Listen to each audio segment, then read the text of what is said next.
Hello friends, स्वागत है आपका आपके अपने चैनल होम ट्यूशन पे। दोस्तों, सीआईएसएफ कांस्टेबल फायरमैन को लेकर बहुत सारे बच्चे कमेंट कर रहे थे कि सर जी हमने प्लस टू में मैथ ले रखा है या हमारे पास बायोलॉजी है।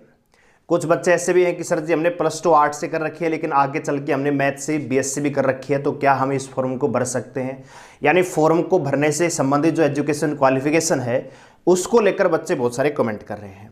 और दोस्तों, एक गाइडलाइंस, एक टिप्स मैं आपको देना चाहूँगा। फोटो और साइन को लेकर बहुत बड़ी मिस्टेक आप कर सकते हैं, तो अगर आपने ऐसा किया तो फॉर्म आपका रिजेक्ट हो सकता है। तो वीडियो को ध्यान से और पूरा देखिए। दोस्तों, अगर आप सीआईएसएफ हेड कांस्टेबल मिनिस्टर या कांस्टेबल फायरमैन की भी समान रूप से, आपको पता है कि सीआईएसएफ हेड कांस्टेबल मिनिस्टर और कांस्टेबल फायरमैन दोनों का एग्जाम पैटर्न समान ही है। दोनों में ही 4 सेक्शन आने वाले हैं 25-25 नंबर के।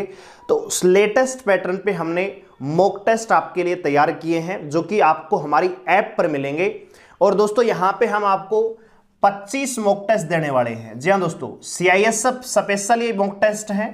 25 मॉक टेस्ट की पूरी सीरीज है और इनका जो दोस्तों प्रिस है मात्र 149 रुपए है। ठीक है दोस्तों, 25 मॉक टेस्ट आपको केवल 149 रुपए में मिलने वाले हैं।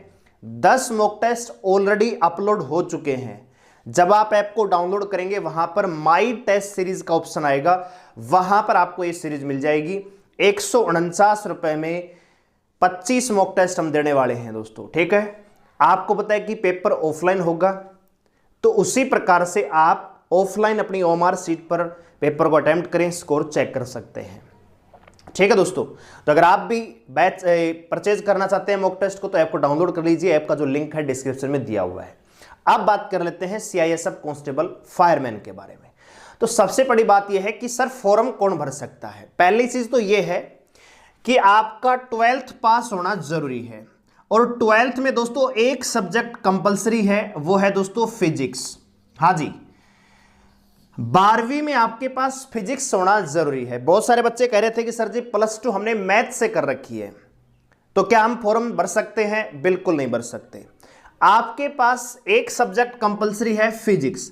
अब फिजिक्स के साथ आपके पास मैथ था या केमिस्ट्री थी या बायोलॉजी थी, कुछ भी था, आप फॉर्म अप्लाई कर सकते हैं। लेकिन फिजिक्स के साथ आपने 12th अकेले मैथ से कर रखी है या 12th आपने केवल बायोलॉजी मैथ बायोलॉजी ले रखी है, तो ये कॉम्बिनेशन नहीं चलेगा। आपके पास फिजिक्स होना जरूरी है दोस्तों। ठीक है, फिजिक्स के साथ केमिस्ट्री है, पीसीएम, यानी 2 ही प्रकार की स्ट्रीम होती है साइंस में।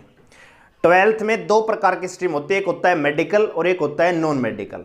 तो आपने अगर मेडिकल नॉन मेडिकल दोनों ही कर रखे हैं तो आप इस फॉर्म को अप्लाई कर सकते हैं। केवल मैथ है तो आप इस फॉर्म को अप्लाई नहीं कर सकते। बहुत सारे बच्चे ये पूछ रहे थे कि सर जी हमने बीएससी कर रखा है तो क्या इस फॉर्म को? नहीं, प्लस टू में आपके पास साइंस होना जरूरी है। उसके बाद आपने अगर बीए भी कर रखा है तो भी आप इस फॉर्म को अप्लाई कर सकते हैं, पहली चीज। दूसरी बात यह है कि बहुत सारे बच्चे ये भी कमेंट कर रहा था कि हमने पॉलिटेक्निकल कर रखी है, प्लस टू नहीं कर रखी, पॉलिटेक्निकल कर रखी है, तो क्या हम फॉर्म को भर सकते हैं? बिल्कुल। अगर आप 12th पास है साइंस से तो भी भर सकते हैं। अगर आपके पास 10वीं प्लस में 2 साल का आईटीआई है तो भी आप इस फॉर्म को भर सकते हैं। 10th के साथ 2 साल का अगर आपने आईटीआई का डिप्लोमा ले रखा है तो आप इस फॉर्म को भर सकते हैं दोस्तों। इसके अलावा अगर आपने 3 साल की पॉलिटेक्निकल कर रखी है तो भी आप इस फॉर्म को भर सकते हैं। ठीक है दोस्तों, क्योंकि एजुकेशन क्वालिफिकेशन होती है 12th विद साइंस या समकक्ष। तो 10वीं प्लस में 2 साल की आईटीआई या केवल पॉलिटेक्निकल 12th के समकक्ष ही मानी जाती है दोस्तों। ठीक है, तो एजुकेशन क्वालिफिकेशन को लेकर जो आपके डाउट थे वो मुझे लगता है कि दूर हो चुके होंगे। अब बात करते हैं फोटो और साइन। तो फोटो को लेकर दोस्तों विशेष हिंट यहां पे नोटिफिकेशन में दिया गया है कि फोटो जो है 3 महीने से पुराना नहीं होना चाहिए।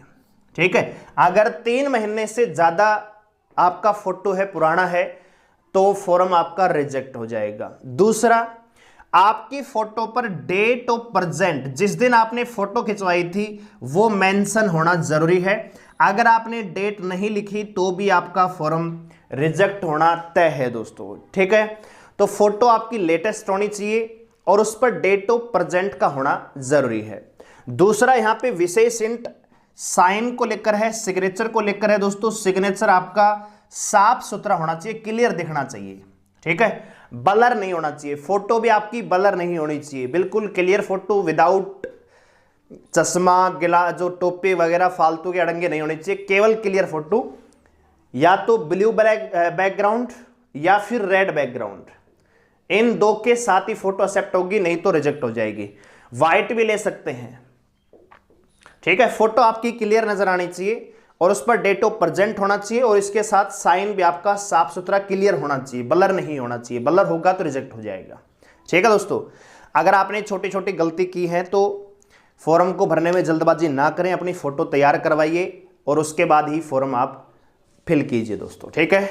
और अगर आपका कोई डाउट है तो वीडियो में कमेंट सेक्शन में कमेंट कीजिए, हम आपको रिप्लाई जरूर देंगे दोस्तों। वीडियो को लाइक करें, शेयर करें, चैनल को सब्सक्राइब कर लीजिए इसी प्रकार हमारे साथ जुड़े रहने के लिए। धन्यवाद।